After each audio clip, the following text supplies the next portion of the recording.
as a cliche. We're on the run, this is what we waited for.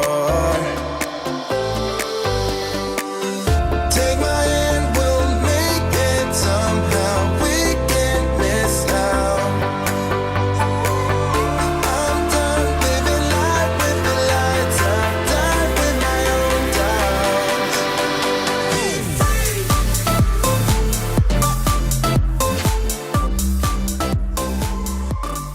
So when I begun my career in athletics as a whole, sports, I was typical American athlete, typical American childhood. Played soccer, basketball, American football, and then kind of dabbled into track and field, more even cross country. But then I realized my strengths and weaknesses, and I had a few hits in football, American football, and I decided this is not for me. So that took that out very quickly. Cross country, I was running for a bit too long and took that one off also. My true love was soccer, and I did track and field just to stay fit. When the soccer season was over and I was running 200, 400, long jump, triple jump, just anything to help the team with points and just kind of get some experience. I just started becoming very successful at a very early age with the jumps. And yeah, when you're good at something, you just kind of go towards that direction. The 100, I just wasn't quick enough. The 200 was decent, and 400 I was actually had, some success with, eventually becoming a state champion. But the jumps was just, it really grew on me very quickly. I started to actually take it a bit further and start doing my own research and trying to find out ways to improve my technique, who the best out there was and still is Jonathan Edwards at this time. And the passion just continued to grow until I got to the college stage. So talk us through how you then ended up at university, because you met Rainer, and that's who you're still being coached by now. I know you two have a really good relationship as well. So how did that process come about, and what made you say, yeah, that's where I want to go? So in 2008, I finally graduated high school after going through the recruiting stages. This is actually where I first met Rainer Ryder, Coach Mike Holloway of the University of Florida. And as a Georgia born and raised athlete, there's big pressure from the Georgia Bulldogs, but I went with their rival and went to the University of Florida. Rainer was the coach there and was actually quite different. His thinking, his mentality, the way he trained was just different than I've experienced before. But he was always talking about a four-year plan. And yeah, most coaches usually talk about the championship of that year, whether state, nationals, regionals, whatever it may be. But he was constantly talking about four-year plan. And I was a bit young to do Beijing. But from really my first year, he said, okay, let's focus on London. And I wanted to be, SEC champion, be in the conference and a national champion. But he was already talking about this Olympic Games, which seemed just so far-fetched for me. Eventually, you do learn there's a method to the madness. You do learn that actually planning something out and having this long-term goal, yeah, it actually is special. It's different. And I think it's played a big factor into my success from championship to championship, but also our relationship. When you have someone that can almost mold you, develop you physically, but also mentally, it's actually quite special. So by this point, had you already got your heart set on the triple jump, or are you still dabbling? I know you did long jump. Yeah. For a while. Yeah. The Diamond League. Or was it 400 still? Because you've spoken about your passion for 400s in press conferences gone by as well. So going into school, I thought I could actually be almost a multi-eventer. I did believe that I could do long triple, 400, 4x4, 4x1, and I actually did compete in all these at the national level all the way to my last year, my junior year. And so, of course, triple jump started to become my bread and butter. I won my first nationals 3 months after being at school, so obviously this is what was getting the attention. But I still wanted to be able to long jump. I still wanted to be able to run a solid 400. This was my background, but I thought maybe I could be somebody different. you do hear of the Carl Lewises and really just the athletes that were able to do 100 and long jump or fantastic 200s and triple jump, but no one is doing the 400 in these jumps. And so I said, maybe this could be the thing that sets me apart. It's something I still am chasing today, but I really enjoy the relays all the way into even 2014. You know, I had the opportunity of doing world relays. And so, you know, still staying on top of this and holding on to that I'm not just a jumper is actually quite important to me. So we're here to talk about your defining moment in your career. You know, it could be anything. You identified just before we went live that it was 2011 and that season for you, your first experience in the Diamond League. Can you talk us through that process and Monaco and then London at Crystal Palace and all those emotions? Yeah, absolutely. So hitting on to the defining moment, the best answer of this interview would actually be my final year of being a collegiate athlete and my first official year of being a professional athlete. I left college and you know, there was a bit of a scary moment, but I actually had an invite from the Monaco Diamond League, and Diamond League is obviously the top of the world. You know, it's really the cream of the crop, and so to have this invite, I already had goosebumps. But then to go to Monaco was really a mind-blowing experience. You know, I'm a car fanatic, and to open up the window and see the famous curve, you know, where the Formula One races are, it just blew my mind. Then I got to experience my first Diamond League, and embarrassing enough, I didn't even jump 17 meters, and this was very difficult for me because actually 2 or 3 weeks before, I actually jumped 1780, you know, to win the national championships, and this was quite difficult for me, and believe it or not, this was actually not even the defining moment.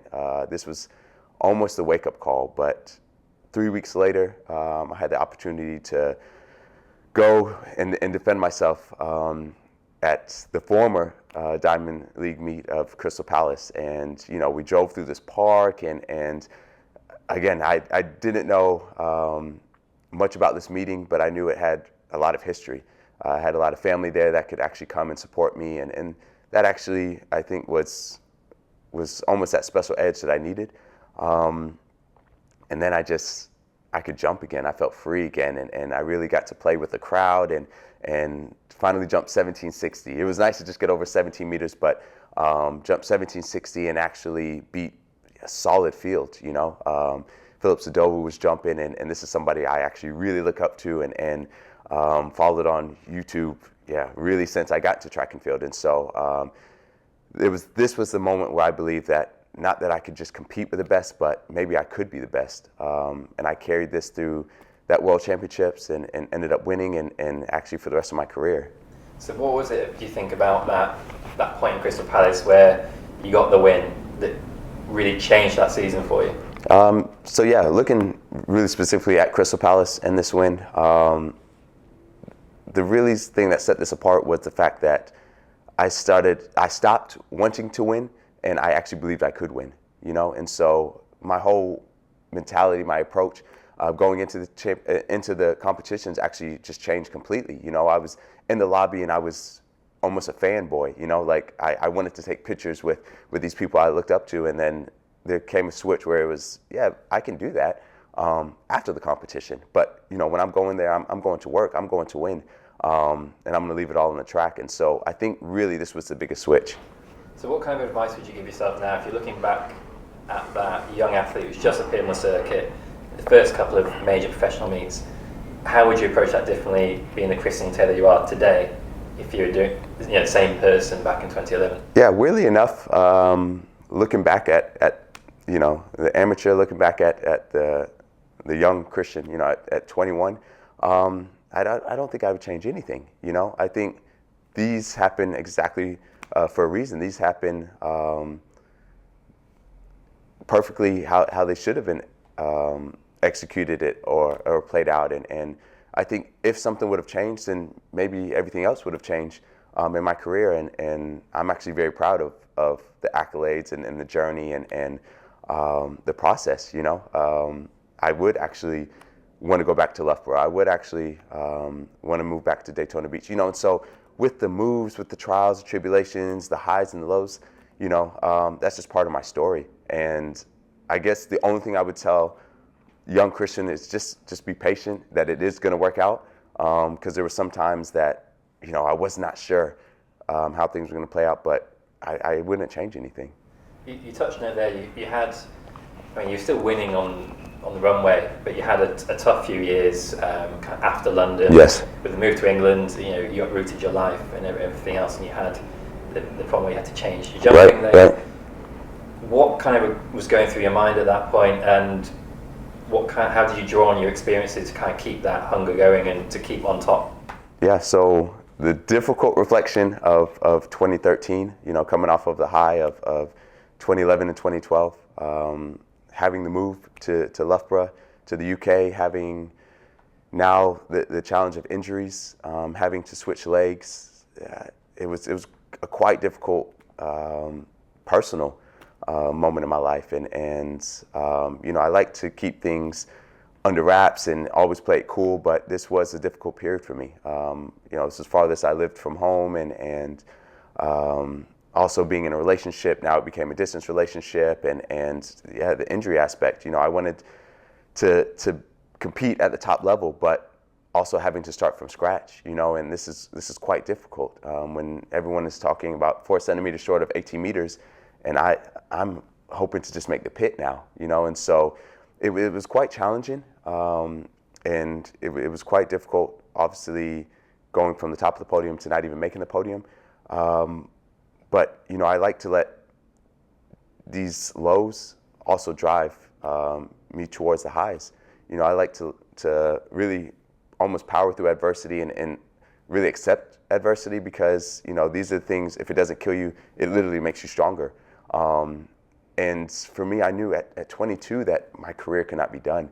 And so it was really focusing on the positives, focusing on actually people. I really talked to a lot of people. I talked to Lee Van Sands, and he actually destroyed his knee at the London Olympics. He had an opportunity of actually, he says that he could have won, but actually, being able to medal.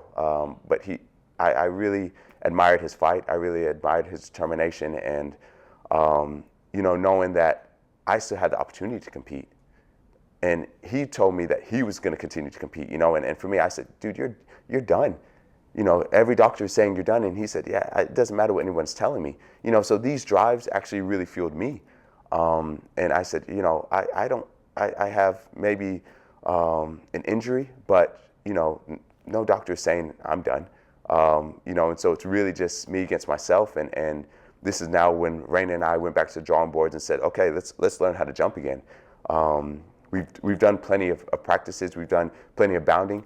It's just a simple switch. This is how we had to think about it, and a few years later, I ended up jumping not even to the same, but even further. So this mentality you're talking about is kind of really picking yourself up and driving through adversity. We've spoken many a time where you've said, last round is mine. Yeah. Is that kind of where that comes from, do you think? Absolutely. I think that the 6th round is very special for me, because this is the same drive, the same hunger, the same fire that I take, the determination that I take, in my everyday practice or at the biggest competitions. You can be knocked down, but I'm still here. I'm still here to fight. You're not going to knock me out, and so this is the mentality I have. 6th round is my round, and I just take that fire and that energy, and I no longer worry about fouling, or you don't even think about the specifics. You just compete. You just fight. And I think I've shown time after time that I've actually got a lot of fight in me. And then all this kind of mentality is, I suppose, drawn from this gap between Monaco and Crystal Palace. You can see you had the bad performance, or in your words, the bad performance in Monaco, and then you've come back 3 weeks later and nailed it in Crystal Palace. Yeah. So I really think a lot of this drive really comes back from that start, from being defeated at the beginning, but then deciding, this is not where it ends. This is not where my story ends. This is not going to define me. And taking that drive, taking that motivation through the training, in that training block, and saying, now I can be the best. I believe that, I can win. And I've taken that from every competition thereafter.